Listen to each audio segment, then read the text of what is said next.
भारतीय रसायन शास्त्र में दो प्रमुख धाराएं देखने को मिलती है। एक है स्वास्थ्य और अमरत्व प्राप्त करने वाला रसायन और दूसरी है धातुओं को सोने में बदलने की विद्या। पहली धारा जीवन की पूर्णता और आध्यात्मिक सिद्धि की ओर ले जाती है, जबकि दूसरी भौतिक संपत्ति पर केंद्रित है। ऐसा माना जाता है कि नवनाथ संप्रदाय के मूल साधकों ने पहले अमरत्व प्राप्त करने का प्रयास किया। उनका तर्क ये रहा होगा कि आध्यात्मिक या यौगिक साधना पूर्ण होने से पहले यदि मृत्यु आ जाए तो पुनः जन्म लेना पड़ेगा, फिर से मानसिकता तैयार करनी होगी, गुरु की खोज करनी होगी और साधना वहीं से शुरू करनी होगी जहां छूटी थी। इस कारण मृत्यु को उन्होंने एक कष्टदायक, समय लेने वाली और अनिश्चित प्रक्रिया माना। नए जन्म में बचपन के कई वर्ष साधना के बिना ही बीत जाते हैं।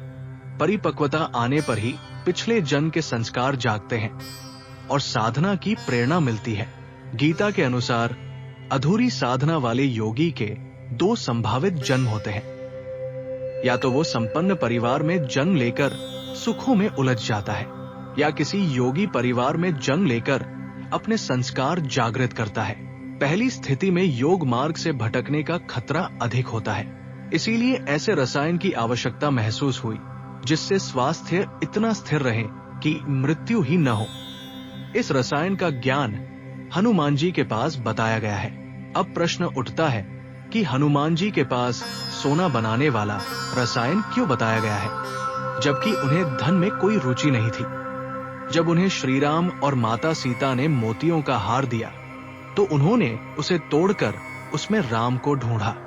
इससे स्पष्ट है कि उन्हें भौतिक संपत्ति का कोई आकर्षण नहीं था। यहाँ राम रसायन की बात की गई है। ये विशेष है क्योंकि इससे अमरत्व भी प्राप्त हो सकता है और समृद्धि भी। राम नाम का मंत्र अत्यंत शक्तिशाली है। इसकी ध्वनि ओम ओम के बहुत निकट है और इससे भी समान आध्यात्मिक अनुभूति प्राप्त होती है। राम रसायन के माध्यम से अटूट भक्ति, साधना की सिद्धि, ज्ञान का विस्तार और सत्कर्म की प्रेरणा प्राप्त होती है। ये व्यक्ति को पूर्णता की ओर ले जाता है। रसायन का अर्थ है ऐसा तत्व जो रासायनिक प्रक्रियाओं में भाग लेता है और उनसे उत्पन्न होता है। इसका प्रभाव भौतिक, ऊर्जा और पर्यावरण स्तर पर पड़ता है। हमारे जीवन में रसायनों का व्यापक उपयोग है। सुबह के टूथपेस्ट से लेकर रात के मच्छर भगाने वाले साधनों तक, रसोई के मसालों से लेकर दवाओं तक, जीवन का अस्तित्व और विकास रसायनों पर ही आधारित है। यदि रसायनों को सही ढंग से समझ लिया जाए तो जीवन की गुणवत्ता को नियंत्रित किया जा सकता है। ये नियंत्रण की शक्ति हनुमान जी के पास राम रसायन के रूप में है। रसायन मानसिक, शारीरिक और अन्य क्षमताओं को प्रभावित कर सकता है। ये शक्ति तभी कल्याणकारी होती है जब इसका उपयोग सही उद्देश्य के लिए किया जाए। अधर्म के लिए इसका उपयोग नहीं होना चाहिए। हनुमान जी केवल उसी व्यक्ति को ये ज्ञान प्रदान करते हैं जो योग्य, आध्यात्मिक और सद्गुणों वाला हो। वे आसुरी प्रवृत्ति वाले, काम, क्रोध, लोभ और मोह में डूबे व्यक्तियों को ये ज्ञान नहीं देते।